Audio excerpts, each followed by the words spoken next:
I never thought I'd be standing in the middle of a half-empty living room, staring at the boxes piled high around me, wondering how I'd let things get this far. The sound of my sister's voice still echoed in my head, pleading, desperate, and full of tears. "Emily, please, I'm begging you. If you don't help me, I'll have nowhere to go."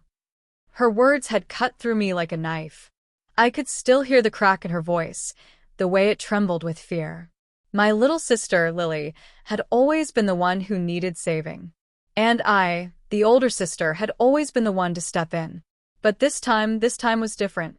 It had started with a phone call, just like always. I was sitting in my cozy apartment, sipping coffee and scrolling through work emails, when my phone buzzed. Lily's name flashed on the screen, and I hesitated for a moment before answering. "Emily, thank God you picked up," she said, her voice already thick with tears. "I'm in trouble. Big trouble." I sighed, setting my coffee cup down. "What is it this time, Lily?" "My landlord just told me he's selling the house. I have to be out in a month, and I can't find anything I can afford. Everything's so expensive, and I don't know what to do." I pinched the bridge of my nose, feeling the familiar weight of responsibility settle on my shoulders.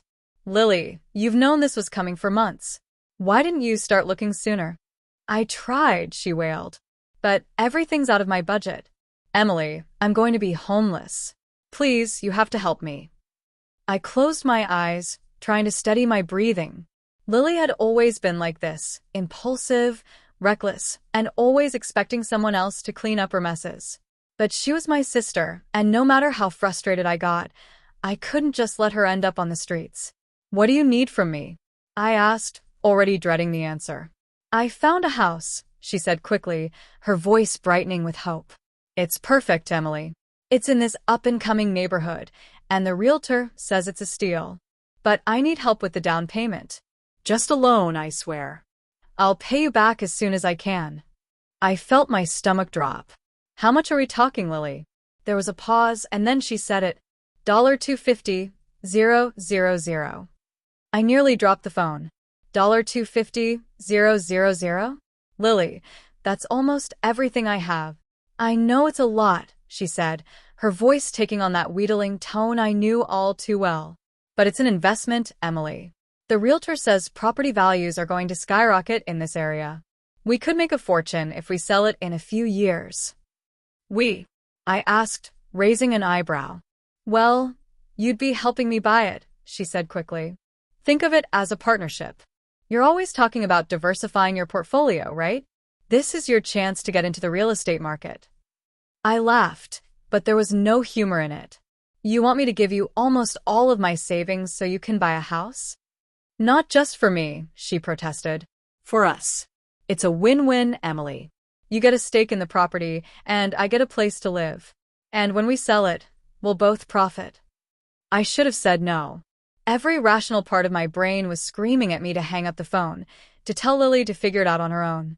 But then she started crying again, her voice breaking as she talked about how scared she was, how she didn't know what she'd do if I didn't help her. And just like that, I caved. 2 weeks later, I was signing the papers to sell my apartment. It had been my dream home, the place I'd worked so hard to afford. But Lily's pleas had worn me down, and I'd convinced myself that this was the right thing to do. My parents were thrilled when I told them I was helping Lily buy a house. "That's what family does," my mom said, beaming with pride. "We support each other. You're such a good sister, Emily." My dad nodded in agreement. "Lily's been having such a hard time lately. This is exactly what she needs, a fresh start, a place of her own." I bit back the urge to point out that Lily's hard time was entirely of her own making. At 30, my sister had never held a job for more than 6 months. She bounced from one get-rich-quick scheme to another, always convinced that this time would be different. Meanwhile, I'd spent my 20s building a career, making responsible choices, and planning for the future. But none of that seemed to matter to my parents. In their eyes, Lily was the free spirit, the dreamer, the one who needed protection and support. I was the responsible one, the one who could handle things on her own. The house was beautiful, I had to admit. A charming Victorian with original hardwood floors, a modern kitchen, and a wraparound porch. It was the kind of house that made you think of home renovation shows and Pinterest boards. I helped Lily move in, carrying boxes and arranging furniture, trying to ignore the way she immediately started talking about all the changes she wanted to make. "This bathroom tile has to go," she declared, wrinkling her nose. "And the kitchen island is so outdated. I'm thinking open concept, maybe some pendant lights." "Maybe wait a while before making any major changes," I suggested, thinking about the massive down payment I'd just handed over. "Live in the space first, see how you use it." But Lily waved off my concern. "The realtor says improvements like that practically pay for themselves when you sell. And speaking of selling, she thinks with the right upgrades, we could flip this place for a serious profit within a year." I froze, a box of kitchen supplies halfway to the counter. "Flip it? Lily, I thought this was going to be your home." "Well, yeah, for now," she said casually. "But you've got to think long-term, right? That's what you're always saying. And the market's only going up. It would be stupid not to take advantage of it." Before I could argue, she was off again, talking about paint colors and light fixtures. I told myself she was just excited, caught up in the moment. She wouldn't really flip the house, not after I'd sold my apartment to help her buy it. Not after all her talk about needing a stable place to live. The housewarming party was Lily's idea, of course. "We have to show it off," she insisted. "Everyone needs to see what we've done with the place." What we'd done was minimal: some new curtains, a coat of paint, and a living room arranged to maximize the space. But Lily had already hired a contractor to start work on her improvements the following week. I arrived early to help set up, carrying a bottle of wine and trying to maintain a positive attitude. The house did look good, I had to admit. Lily had an eye for design, even if her financial sense was questionable. Our parents arrived next, my mom clutching a casserole dish and my dad carrying a potted plant for the porch. They oohed and awed over everything, praising Lily's vision and taste. "And Emily helped too, of course," my mom added, almost as an afterthought. "With the, what was it, honey? The down payment." "I sold my apartment," I reminded her quietly. "Oh, yes, that's right," she said, waving a hand dismissively. "But you were planning to move anyway, weren't you? And look how beautifully everything worked out." More guests arrived, Lily's friends from her latest venture, something involving social media marketing. A few neighbors, some cousins who lived nearby. Everyone was appropriately impressed with the house, complimenting the original features and nodding along as Lily detailed her renovation plans. I was in the kitchen, refilling the cheese plate, when I overheard her talking to our cousin, Sarah, in the dining room.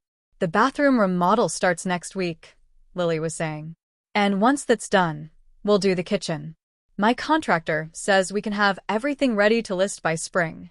"List?" Sarah asked. "You're selling already?" "Of course," Lily said, as if it were the most obvious thing in the world. "The market's insane right now. My realtor thinks we can get at least $100,000 over what we paid, even before improvements. After the renovations, sky's the limit." My hand started shaking so badly, I had to set down the plate. Spring was barely 6 months away. She was really planning to sell the house I'd given up my apartment for, the house that was supposed to keep her from being homeless. I stepped into the dining room, my heart pounding. "Lily, can we talk for a minute?" She turned, her face flushed with excitement and probably too much wine. "Emily, I was just telling Sarah about our investment. Isn't it exciting?" "Our investment?" I kept my voice low, conscious of the other guests milling around. "You told me you needed a place to live. You said you were going to be homeless." "Well, yeah," she said, gesturing expansively at the room. "But this is so much better. Think about it, we buy low, make some improvements, sell high. We could do this over and over. We could be house flippers." I felt like the ground had been ripped out from under me. "I sold my home for this," I said, my voice shaking. "I gave you my savings because you said you needed a stable place to live." Lily's expression shifted, a flash of guilt, maybe, or annoyance, before she plastered on a bright smile. "And I'm going to make us both so much money." "Come on, Emily. Don't be such a downer. This is a good thing. Everything okay in here? Our mom appeared in the doorway, looking concerned. Emily's upset because I'm being smart with our investment, Lily said quickly. She wants me to stay here forever instead of taking advantage of the market. Mom's face softened with sympathy for Lily. Of course, honey. Your sister knows what she's doing. And it's her house, after all. You helped with the down payment, which was very generous, but you can't control what she does with her property. Her property. I stared at my mother in disbelief. I sold my apartment. I gave her my savings. I'm not just an investor. I'm the reason she has this house at all. Now, Emily. Dad joined in, frowning. There's no need to get emotional. Lily's thinking about the future, about building wealth. Isn't that what you're always talking about? I looked around at their faces. Lily's calculated innocence, Mom's disappointment, Dad's disapproval. They really didn't see it. They really thought this was okay. I need some air, I muttered, pushing past them toward the front door. Behind me, I heard Lily's voice, artificially bright. Who wants to see my plans for the kitchen remodel? I sat on the porch steps, gulping in the cool evening air, trying to make sense of what was happening. How had I let myself be manipulated like this? How had I not seen this coming? My phone buzzed in my pocket, a text from my friend, Claire, who couldn't make it to the party. How's it going? House is cute as the pictures. I started typing, then stopped. How could I explain this? How could I tell anyone that I'd let my sister talk me out of my home and savings, all while my parents cheered her on? But as I sat there, another thought started taking shape. Lily might think she had everything figured out, but she'd forgotten something important. Something about the way we'd structured the down payment, about the paperwork Mr. Thompson, our family's old lawyer, had insisted on. I pulled out my phone again, this time scrolling through my emails until I found what I was looking for. There it was, the documentation Mr. Thompson had drawn up, the agreement Lily had signed without reading carefully because she was too excited about getting the house.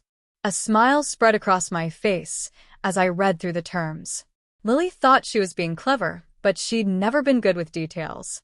She hadn't paid attention to the fine print, to the clauses Mr. Thompson had inserted just to be safe. I stood up, brushing off my pants and squaring my shoulders. Let them have their party. Let them plan their renovations and dream about their profits. I had some calls to make, starting with Mr. Thompson first thing in the morning. Lily had no idea what was coming. The next morning, I sat in Mr. Thompson's office, the familiar scent of leather and old books grounding me. His office hadn't changed in the 20 years I'd known him. Same leather chairs, same wall of law books, same meticulous attention to detail that had made him my mother's most trusted advisor. I had a feeling we'd be having this conversation, he said, adjusting his reading glasses as he reviewed the documentation on his desk. Your sister never was one for reading the fine print. I leaned forward, my heart pounding. So, the clause is enforceable? He nodded, a slight smile playing at the corners of his mouth. Completely. Your down payment wasn't just a gift or a loan, Emily. It was structured as a partial ownership stake in the property. Lily can't sell without your explicit written consent, and any improvements require joint approval. Relief flooded through me.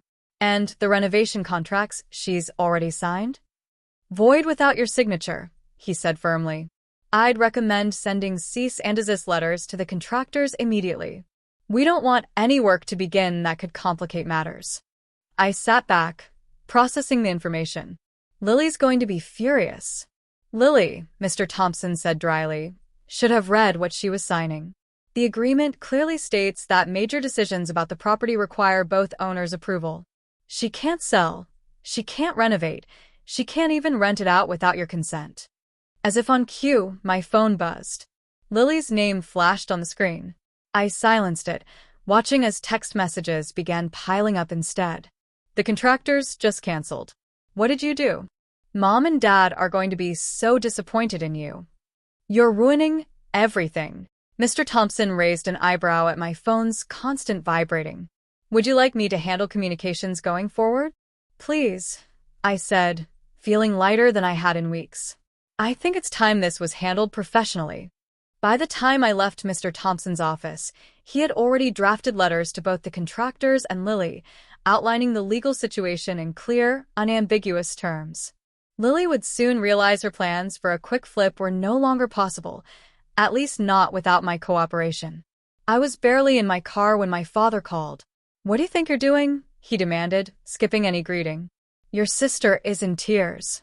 The contractors refunded her deposits and canceled all the work. She says you're trying to sabotage her investment." "Her investment?" I kept my voice calm. "Dad, I put up the money. I sold my apartment for this. And now she wants to flip the house and leave us both without a place to live again." "That's business," he protested. "She sees an opportunity to make a profit. Isn't that what you're always talking about? Making smart financial decisions." "Smart financial decisions don't include lying to get money or breaking legal agreements," I said firmly. "Lily signed a contract making me part owner of that house. She doesn't get to make unilateral decisions about selling or renovating." There was a pause on the other end. "Part owner? What are you talking about?" "Check with Mr. Thompson," I suggested. He drew up the paperwork. "I'm sure he'd be happy to explain it to you." After I hung up, I drove to my small rental apartment, thinking about how different it was from my condo.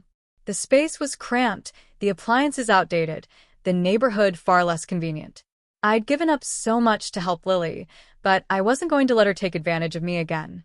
My phone kept buzzing with messages from family members, cousins telling me I was being selfish, aunts suggesting I be the bigger person, mom sending guilt-trip texts about family harmony. I muted them all. Around dinner time, there was a knock on my door. Lily stood there, her eyes red from crying, clutching a folder of renovation plans. "Can we talk?" she asked, her voice small. "Please?" I hesitated, then stepped aside to let her in. She perched on the edge of my sofa, looking around at my temporary living space. "I don't understand why you're doing this," she said. "We could make so much money if we sell now. The market's perfect, and I have buyers lined up who love the potential." "The potential of the house I gave up my home for?" I interrupted. "The house you swore you needed because you were going to be homeless?" She had the grace to look slightly ashamed, but pressed on. "But this is better. We could both profit. We could use the money to buy something bigger, maybe even flip more houses." "No," I cut her off firmly. "This isn't about profit, Lily. This is about trust. You lied to me. You manipulated me into giving up my home by playing on my emotions. And now you want to flip the house and leave us both without a stable place to live." "I'd split the profit with you," she protested. "We could both get apartments, or—" "I had an apartment," I reminded her. "I had a home I loved. I gave it up because you convinced me you needed help." She slumped back against the sofa. "So, what do you want? You want me to just live there forever, never make any changes or improvements?"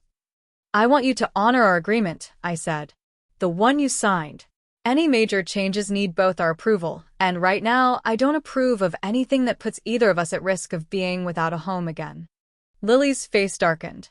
"You're just jealous because I saw an opportunity and you didn't. You're so stuck in your careful, boring ways that you can't recognize a good deal when you see it." I laughed without humor. "A good deal? Like the crypto investment that ate up your savings last year?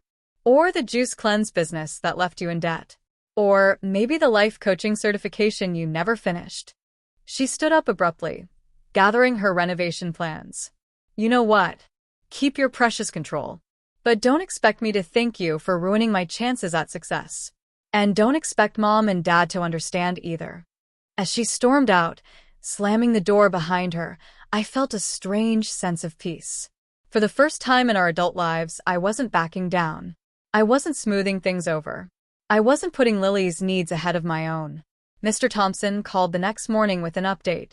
"Your sister's realtor reached out," he said.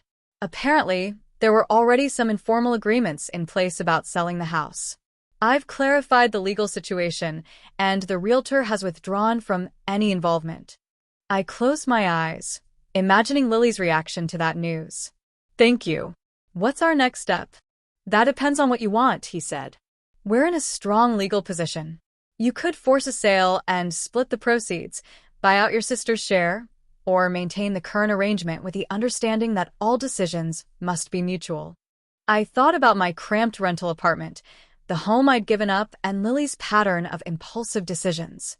Let's start by making sure everyone understands exactly where we stand legally, I said. After that, we'll see what Lily decides to do when she realizes she can't just flip the house and walk away. As I hung up, another text from my mother arrived. Family meeting tonight. Your attendance is mandatory. I smiled, typing back, sorry, can't make it. My lawyer can be available tomorrow morning if you'd like to discuss things formally. It was time for my family to learn that their usual tactics wouldn't work anymore. I had the law on my side, and I wasn't backing down. The family meeting happened without me, but I heard all about it from my cousin, Sarah, who called me the next morning. You should have seen it, she said, her voice tinged with both amusement and disbelief. Lily had a complete meltdown when she realized she couldn't bully you into selling. She actually threw her phone across the room when the realtor's email came through canceling their listing agreement. I stirred my morning coffee, trying to picture the scene. How did Mom and Dad react? They're still taking her side, of course, Sarah said, hesitating. But I think your dad's starting to get worried. He was asking a lot of questions about the legal agreement you had drawn up. I don't think he realized how serious this was until now. As if on cue, my phone buzzed with a text from my father. Need to talk. Coming by your office at lunch. I worked through the morning, focusing on spreadsheets and client meetings instead of family drama. But at precisely noon, my father appeared in my office doorway, looking uncomfortable in the corporate setting. Nice place, he said, glancing around at my awards and certifications. They really value you here, don't they? They do, I agreed. Because I'm reliable, trustworthy, and good at my job. What can I help you with, Dad? He sat down heavily in the chair across from my desk. This has to stop, Emily. Your sister, she's not handling this well. She's talking about having to file for bankruptcy if she can't sell the house. She says her credit will be ruined. Her credit? I raised an eyebrow. The mortgage is in my name, Dad. I'm the one who qualified for it. I'm the one who put up the money. Lily's name is only on the deed because I agreed to it. His face fell. I didn't know that. There's a lot you don't know, I said quietly. Like how Lily had already lined up buyers before the housewarming party. How she signed contracts for renovations without having the money to pay for them. How she was planning to flip the house and leave us both without a place to live again. She was just trying to be entrepreneurial, he protested, but the argument sounded weak even to him. No, I said firmly. She was being manipulative and irresponsible like always. And like always, you and Mom are enabling her. He flushed. That's not fair. Isn't it? I shot back. When's the last time you held Lily accountable for anything? When's the last time you insisted she follow through on her commitments or face consequences? Before he could answer, my phone buzzed with an email notification from Mr. Thompson. I scanned it quickly, then looked back at my father. Well, speaking of consequences, I said, it looks like Lily bounced checks to 3 different contractors. They're threatening legal action. Dad's face went pale. How much? $40,000 in deposits, I said, watching his expression shift from shock to resignation. Let me guess, he said miserably. She was counting on being able to sell the house to cover it. I nodded. Your mother and we can't help this time. We're still paying off the cruise, and with the new roof we needed. I know, I said. And I'm not helping either. Not this time. But she's your sister. Yes, I agreed. And it's time she learns that being family doesn't mean you get to take advantage of people without consequences. After my father left, I called Mr. Thompson to discuss the contractor situation. He confirmed what I'd suspected. Lily had written checks against accounts with insufficient funds, a serious offense. The contractors are willing to drop the matter if they're paid within 48 hours, he said. Otherwise, they'll be forced to pursue legal action. I thought about Lily's pattern of behavior, about all the times she'd been rescued from her own poor decisions. Let them pursue it, I said firmly. It's time Lily faces some real consequences. That evening, my mother showed up at my apartment unannounced, clutching her purse like a shield. Please, she said before I could even speak. Please help your sister. Just this once. Just this once. I laughed, but there was no humor in it. Mom, that's what you always say. Every time Lily gets herself into trouble, it's just this once. Every time she needs bailing out, it's just this once. Well, not anymore. The contractors are threatening to press charges, she said, her voice rising hysterically. Your sister could go to jail. Then maybe she'll finally learn that actions have consequences, I said coldly. Mom's face crumpled. How can you be so cruel? She's family. Yes, she is, I agreed. Which makes her betrayal even worse. She lied to me, manipulated me, tried to steal my investment. And now she's facing the consequences of her own actions. And for once, I'm not going to stop that from happening. After she left, I sat in my quiet apartment, thinking about family, responsibility, and consequences.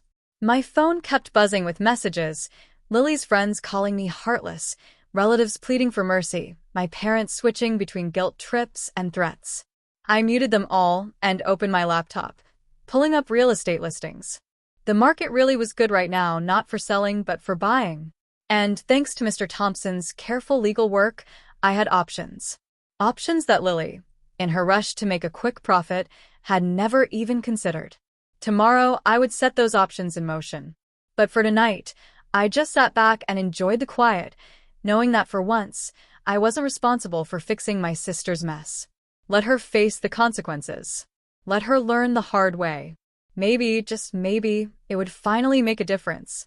3 months after the contractor debacle, I sat across from Lily in a small coffee shop downtown. She looked different, tired, maybe a little humbled. The criminal charges for the bounce checks had been reduced to a misdemeanor after she agreed to a payment plan, but the experience had clearly shaken her. I've been seeing a therapist, she said, stirring her coffee without meeting my eyes.